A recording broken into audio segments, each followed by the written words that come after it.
الحمدللہ رب العالمین والعاقبۃ للمتقین والصلاۃ والسلام علیک خاتم النبیین اما بعد فاعوذ باللہ من الشیطان الرجیم بسم اللہ الرحمن الرحیم۔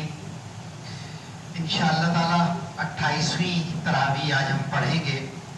اور اس میں ہم 29واں پارہ نصف سے شروع کریں گے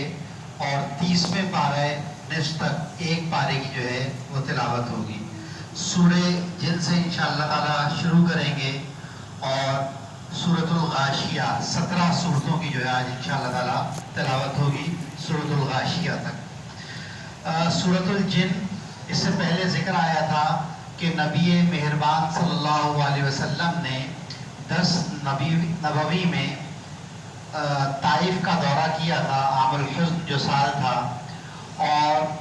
طائف والوں نے اللہ کے رسول صلی اللہ علیہ وسلم سے بڑی بدسلوکی کی تھی اور اللہ کے رسول صلی اللہ علیہ وسلم بڑا دل گرفتہ ہو کر وہاں سے واپس آ رہے تھے۔ تو وادی نخلا میں بعض روایتوں کے مطابق اللہ کے رسول عشاء کی نماز اور بعض روایتوں کے متعلق کہ تہجد کی نماز پڑھ رہے تھے۔ تو نماز کے دوران جو قرآن پڑھا گیا وہ جنوں کی ایک جماعت نے سنا اور آپ صلی اللہ علیہ وسلم پر ایمان لے کر آئے۔ جنہوں نے جا کے اپنے قبیلے میں جو بات کی اس کا ذکر اس سورت کے اندر ہے۔ جنہوں نے کہا کہ ہم نے ایک عجیب قرآن سنا، لفظ عجیب لفظ استعمال ہوا ہے، ہم نے ایک عجیب قرآن سنا جو ہدایت کے رستے کی طرف دعوت دیتا ہے اور ہمارا رب تو بڑا ہی عرفہ اور اعلیٰ ہے، اس نے کسی کو بیوی اور بیٹا نہیں بنایا۔ ہم یہ سمجھتے تھے کہ انسان اور جن اللہ کے متعلق جھوٹ نہیں بولتے ہوں گے، لیکن انسانوں اور جنوں نے، ان کا کہنے کا مقصد یہ تھا، ہمارا یہ گمان تھا کہ اللہ کے بارے میں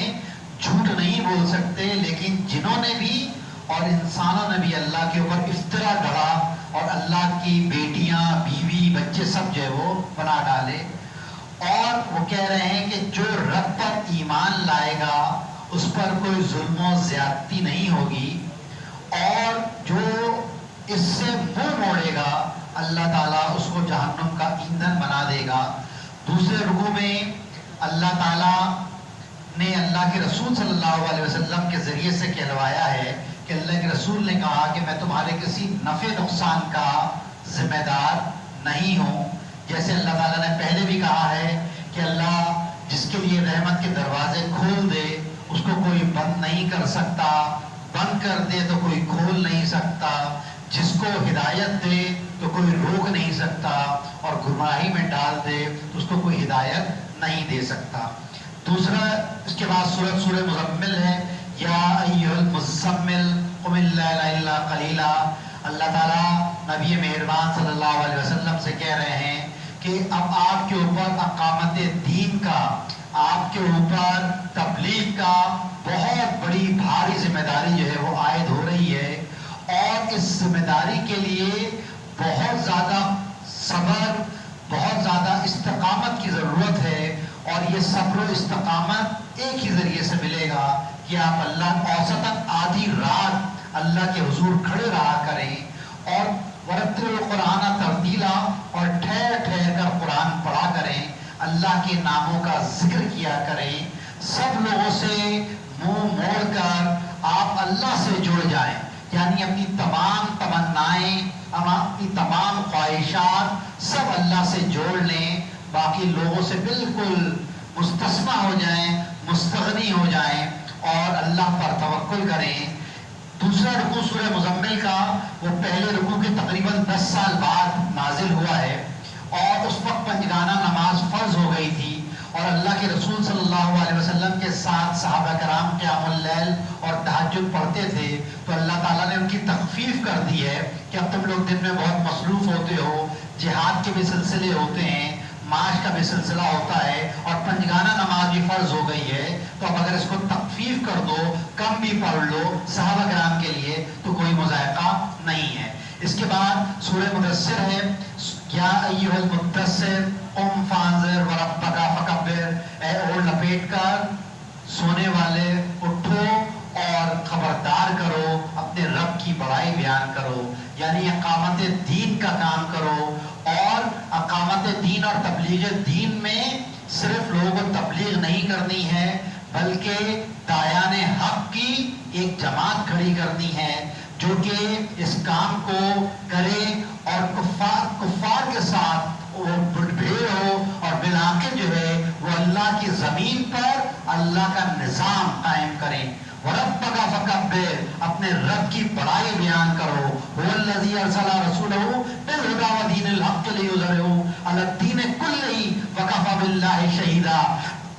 ہم نے رسول کو ہدایت اور دین حق کے ساتھ اس لیے بھیجا ہے کہ وہ اس دین کو تمام ادیان پر غالب کر دے۔ رب کا نام بڑا کرنے کا مطلب یہ ہے کہ ہر جگہ رب کے قوانین چلیں گے، ہر زمین کے ہر حصے میں رب کی بڑائی جو ہے وہ بیان کی جائے گی۔ اس کے بعد اللہ تعالیٰ نے رسول خدا کے ایک بڑے دشمن ولید بن مغیرہ کے باطن جو کا باطن خباثت سے بھرا ہوا تھا اس کا ذکر کیا ہے اور اسے جہنم کی وعید سنائی ہے۔ دوسرا رکوع اہل ایمان کے لیے بڑا ہی تکلیف دہ بات اس کے اندر موجود ہے کہ اہل جہنم سے اہل ایمان یعنی اہل جنت پوچھیں گے تمہیں کیا چیز جہنم میں لے آئی، تو وہ یہ نہیں کہیں گے کہ ہم نے رسولوں کی تکذیب کی، ہم نے اللہ کو نہیں مانا، بلکہ وہ کہیں گے کہ ہم جو ہے وہ نماز پڑھنے والوں میں سے نہ تھے، یعنی وہ مسلمان ہوں گے جو نماز نہ پڑھنے کی وجہ سے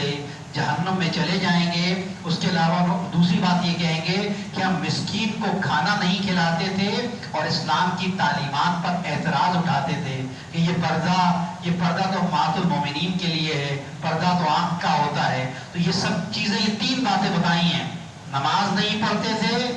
دوسری بات مسکین کو کھانا نہیں کھلاتے تھے، اور تیسری بات اسلام کی تعلیمات پر اعتراضات کرتے تھے، تو اللہ تعالیٰ نے ان کو جہنم میں پھینک دیا۔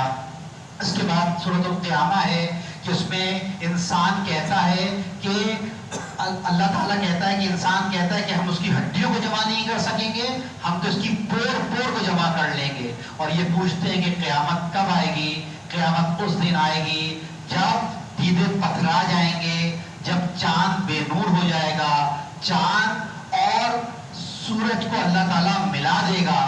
اور انسان اس دن کہے گا کہ میں بھاگ کر کہاں جاؤں، اور اس کا کیا دھرا سب کچھ اس کے سامنے آ جائے گا، اور انسان پکار اٹھے گا کہ بل الانسان علی نفسہ بصیرا ولا القی معذرا، انسان اپنے آپ سے بخوبی واقف ہے، ولا القی معذرا، چاہے وہ جتنی معذرتیں کیوں نہ پیش کرے۔ یہی بات سورہ یاسین میں ہے کہ مجرموں کو پوچھنا نہیں پڑے گا، مجرموں کو چہروں سے اللہ تعالیٰ پہچان لے گا کہ یہ مجرم ہے۔ اور اس کے بعد جو ہے اللہ تعالیٰ نبی مہربان صلی اللہ علیہ وسلم کو یہ خوشخبری دے رہے ہیں کہ آپ اس قرآن کو یاد کرنے کے لیے اپنی زبان کو جلدی جلدی حرکت نہ دیں، یہ اللہ کی ذمہ داری ہے، وہ آپ کو یاد بھی کرا دے گا اور آپ کو سمجھا بھی دے گا۔ اس کے بعد دوسرے رکوع میں اللہ تعالیٰ نے اس شخص کی شدید مذمت کی ہے جس نے حق سے انکار کیا، نماز قائم نہیں کی اور گھمنڈ میں منہ پھیر کر چلا گیا۔ اس کے بعد سورۃ دہر آتی ہے، یہ وہ سورت ہے جو نبی مہربان صلی اللہ علیہ وسلم جمعے کے دن فجر کی دوسری رکعت میں کثرت کے ساتھ پڑھا کرتے تھے۔ سورۃ دہر، اس میں اللہ تعالیٰ کہہ رہا ہے کہ انسان کے اوپر لامتناہی دور ایسا گزرا ہے جب وہ کوئی قابل ذکر چیز نہیں تھا۔ ہم نے انسان کو مخلوق نطفے سے پیدا کیا تاکہ ہم اس کا امتحان لے سکیں، اور ہم نے اس کو آنکھیں دیں اور ہم نے اس کو کان دیے، اور پھر اللہ تعالیٰ کہہ رہا ہے کہ کفر کرنے والوں کے گلوں میں ہم قیامت کے دن توق ڈال دیں گے اور زنجیریں ڈال دیں گے، اور جو ایمان والے ہوں گے وہ بڑے مزے میں ہوں گے، ان کو سلسبیل اور سونٹ کی آمیزش والی شراب پلائی جائے گی۔ چھوٹے بچے جو ہیں وہ ان کے لیے شراب کے کنڑ اور شراب کے پیالے لے کے ایسے گردش کر رہے ہوں گے جیسے چھپے ہوئے موتی، اور اتنا بڑا انتظام ہوگا کہ اگر کوئی دیکھ لے تو اسے لگے گا جیسے کسی بڑی سلطنت کا جو ہے یہ انتظام ہے. اور اہل جنت سے جب پوچھا جائے گا کہ تمہیں کیا چیز جنت میں لے کر آئی, تو وہ کہیں گے کہ ہم اللہ کی محبت میں مسکین کو کھانا کھلاتے تھے, یتیم کو کھانا کھلاتے تھے, قیدیوں کو کھانا کھلاتے تھے. 3 لوگوں کو کھانا کھلانے کی بات کی ہے, لیکن اصل بات جو ہے وہ یہ کہ کسی کو دکھانے کے لیے یہ کام نہیں کرتے تھے, اللہ کی محبت میں یہ کام کرتے تھے کہ یتیم کو, مسکین کو اور قیدیوں کو کھانا کھلاتے تھے. سورۃ المرسلات ہے. اچھا, اس کے بعد دوسرے رکوع میں اللہ تعالیٰ کہہ رہا ہے کہ ہم نے قرآن کو تھوڑا تھوڑا کر کے نازل کیا ہے. یہ بات پہلے بھی گزر چکی ہے اور اس کا اللہ تعالیٰ نے فلسفہ بھی پورا بتا دیا ہے کہ کیوں وہ تھوڑا تھوڑا کر کے جو ہے وہ نازل کر رہا ہے. اور نمازوں کا حکم ہے, اور ان آیات میں یعنی سورہ دہر کی آخری آیات میں 4 نمازوں کے اوقات جو ہے وہ ہمیں پتہ چلتے ہیں کہ اس میں ظہر, عصر, مغرب اور عشاء, اور اس کے علاوہ تہجد کی نماز کا جو ہے وہ ذکر ہے. اس کے بعد سورۃ المرسلات ہے. اس میں اللہ تعالیٰ کہہ رہا ہے کہ ہم نے تمہیں ایک نطفے سے تخلیق کیا ہے. بار بار انسان کو اللہ تعالیٰ اس کی اوقات بتاتا ہے. اس کو حقیر پانی سے اس نے پیدا کیا ہے, اور انسان جھگڑالو بن کے کھڑا ہو جاتا ہے اللہ کے آگے, اس کے آگے آرگومنٹس پیش کرتا ہے, اس کے بھیجے ہوئے رسولوں کی تقسیم کرتا ہے. جبکہ اپنی اوقات دیکھے تو وہ ایک حقیر پانی کی بوند سے جو ہے پیدا ہوا ہے. پھر اللہ تعالیٰ نے کہا ہے کہ تمہیں ایک محفوظ جگہ پہ رکھا, یعنی ماں کے پیٹ میں 7 مہینے, 8 مہینے, 9 مہینے, اور اس کے بعد پھر اللہ تعالیٰ کہہ رہا ہے کہ ہم نے زمین کو سمیٹ کر رکھنے والی جگہ بنا دیا ہے. یہ زندوں کو بھی سمیٹ کر رکھتی ہے اور مردوں کو بھی سمیٹ کر رکھتی ہے, اور اس میں بلند و بالا پہاڑ جو ہے وہ ہم نے نصب کر دیے. اور اللہ تعالیٰ کہہ رہا ہے کہ میٹھا پانی ہم تمہیں پلاتے ہیں, پھر بھی تم قیامت کے دن کو جھٹلاتے ہو. مجرموں سے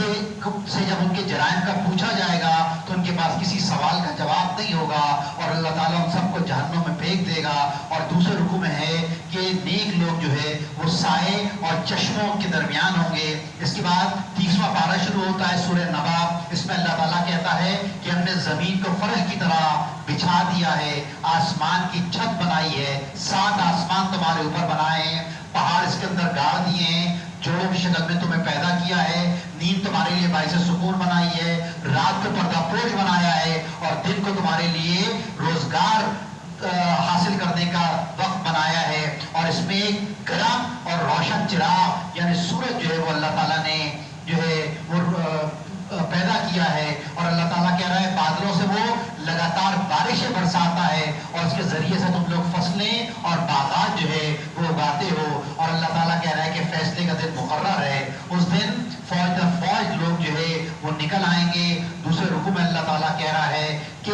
جبرائیل اور فرشتے قیامت کے دن سب بستہ قطار بنا کر کھڑے ہوں گے, اور کسی کے اندر یہ ہمت اور ضرورت نہیں ہوگی کہ وہ اللہ کے سامنے زبان کھول سکے, رحمان کے سامنے بول سکے. صرف وہی بولے گا جس کو رحمان یعنی اللہ تعالیٰ اجازت دے, اور انسان کو اس کا سب کیا دھرا معلوم ہو جائے گا, اور کافر پکار اٹھے گا کہ کاش میں خاک ہوتا, کاش میں مٹی ہوتا. اس کے بعد سورہ نازیات ہے, اس میں اللہ تعالیٰ کہہ رہا ہے کہ فرشتے انسان کے جسم میں گہرائی میں اتر کر ڈوب کر اور پھر اس کی جان جو ہے وہ رگوں سے کھینچ نکالتے ہیں. اور اللہ تعالیٰ انسانوں کی بات کر رہا ہے کہ یہ کہتے ہیں کہ بوسیدہ ہڈیاں جب ہو جائیں گی تو ہم ان کو کیسے زندہ کریں گے. تو اللہ کہہ رہا ہے صرف ایک ڈانٹ پڑے گی, ایک اللہ تعالیٰ آواز دے گا اور سارے کے سارے لوگ جمع ہو جائیں گے. اس کے بعد فرعون اور موسیٰ علیہ السلام کا قصہ ہے کہ موسیٰ علیہ السلام فرعون کے دربار میں حاضر ہوئے. فرعون نے بہت بڑا دعویٰ کیا کہ میں سب سے بڑا اعلیٰ جو ہے وہ رب ہوں, اور حضرت موسیٰ علیہ السلام کی تمام نشانیوں کو جھٹلا دیا, تکذیب کی, اور اللہ تعالیٰ نے ان کو غرقاب کر دیا. اور پھر اس دن ایک اور بات جو 2-3 دفعہ پہلے بھی آ چکی ہے کہ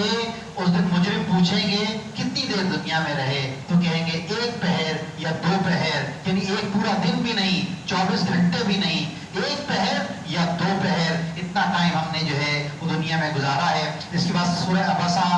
ہے, اور اس میں جو ہے وہ اللہ کے رسول صلی اللہ علیہ وسلم کا ایک واقعہ ہے کہ اللہ کے رسول سرداران مکہ کو جو ہے وہ دعوت دے رہے تھے. اللہ کے رسول یہ کا خیال تھا کہ یہ سرداران مکہ اگر ایمان قبول کر لیں گے تو ان کے جو پیچھے چلنے والے ہیں، ان کے فالوورز، وہ بھی بہت سارے لوگ ایمان قبول کر لیں گے۔ اس وقت ایک اندھے صحابی حضرت ام مکتوم جو ہیں رضی اللہ تعالیٰ عنہ، وہ اللہ کے رسول کے پاس کچھ باتیں سیکھنے کے لیے آئے۔ اللہ کے رسول نے تھوڑی سی ان پر توجہ کم دی اور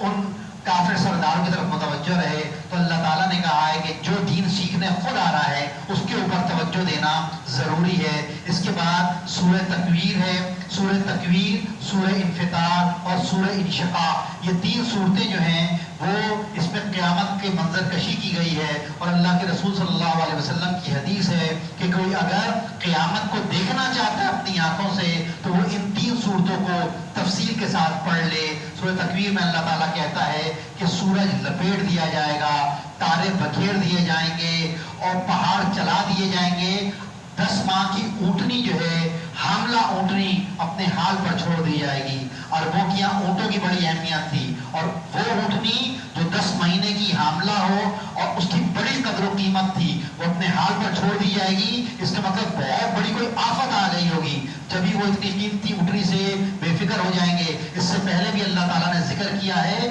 کہ مائیں جو اپنے بچوں کو دودھ پلا رہی ہوں گی وہ بچوں سے غافل ہو جائیں گی اور ہر حاملہ کا حمل گر جائے گا۔ قیامت اس قدر بھیانک اور خوفناک جو ہے واقعہ ہے۔ پھر اللہ تعالیٰ کہہ رہا ہے کہ سب جنگلی جانوروں کو اکٹھا کر لے گا، سمندر بھڑکا دیے جائیں گے۔ یہ آیت جب نازل ہوئی تو مکہ کے لوگ بڑا اس آیت کا مذاق اڑاتے تھے۔ وہ کہتے تھے سمندر تو پانی ہے اور یہ کیسے بھڑک سکتا ہے، اور یہ یعنی ایک اس وقت اس کی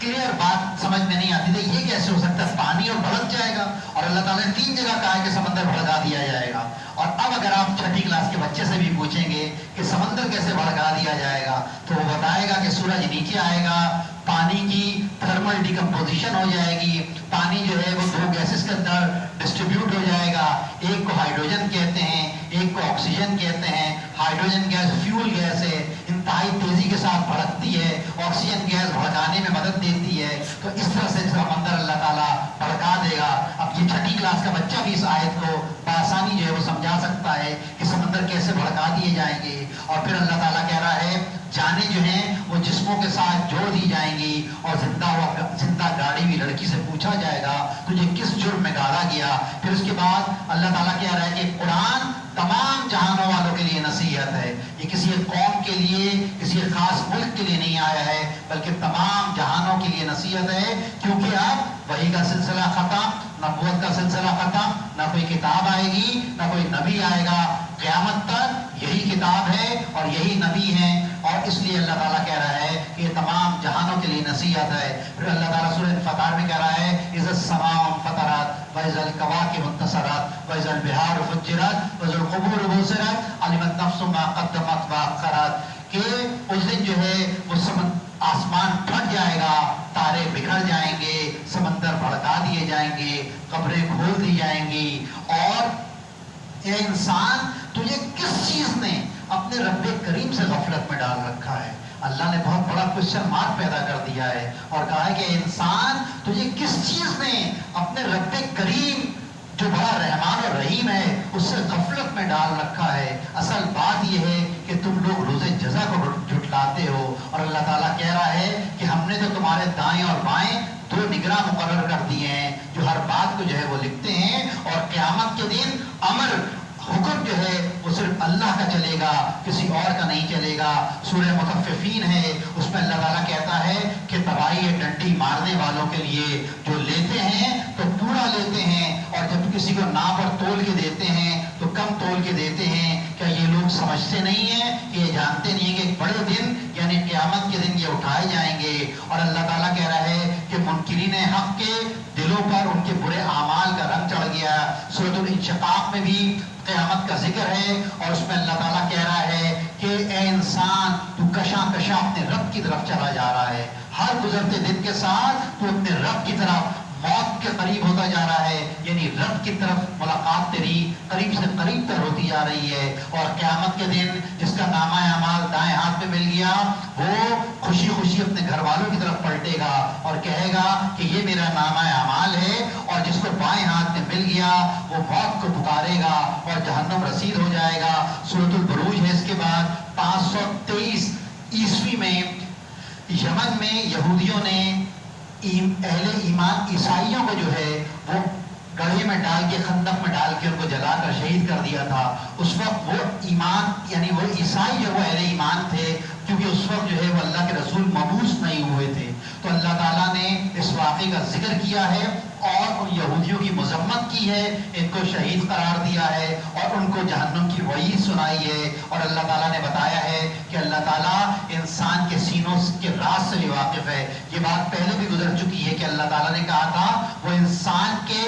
دل میں اٹھنے والے وسوسوں سے بھی واقف ہے۔ پھر سورہ اعلیٰ ہے، سورہ طارق ہے، اللہ تعالیٰ کہہ رہا ہے کہ انسان پر ایسے ہی نگرانی کی جاتی ہے جیسے ستارے دنیا کی نگرانی کرتے ہیں، اور اللہ انسان کے سینوں میں پوشیدہ رازوں سے بھی واقف ہے۔ پھر اللہ تعالیٰ سورۃ الاعراف میں کہہ رہا ہے کہ اے نبی صلی اللہ علیہ وسلم اللہ کا ذکر کریں، صبر کریں اور قرآن کے نزول کے لحاظ سے جلدی نہ کریں، اور اللہ تعالیٰ بتا رہا ہے کہ ابدی کامیابی اس کو ملے گی جو اپنے نفس کو دنیا کی محبت سے پاک رکھے گا، اللہ کا ذکر کرتا رہے گا اور نماز پڑھتا رہے گا۔ سورۃ الغاشیہ میں اللہ تعالیٰ کہہ رہا ہے کہ مجرموں کے چہرے ذلت کے مارے جھکے ہوئے ہوں گے، پھر وہ جہنم میں داخل ہوں گے، ان کا مشروب یعنی ان کا پانی جو ہے، پینا جو ہے وہ کھولتا ہوا پانی ہوگا، اور غذا جو ہے وہ جھاڑی دار درخت ہوں گے، اور نیکوکاروں کے چہرے مسرت مطمئن ہوں گے، اور وہ جنت کی دائمی نعمتوں سے سرفراز ہوں گے۔ نبی مہربان صلی اللہ علیہ وسلم کو تاکید کی گئی ہے کہ مظاہر قدرت کے ذریعے سے اللہ کی معرفت کی یاد دہانی کراتے رہیں، اور آپ کی ذمہ داری صرف یاد دہانی کرانا ہے، باقی ہدایت دینا اللہ کا کام ہے۔ وآخر دعوانا ان الحمد للہ رب العالمین۔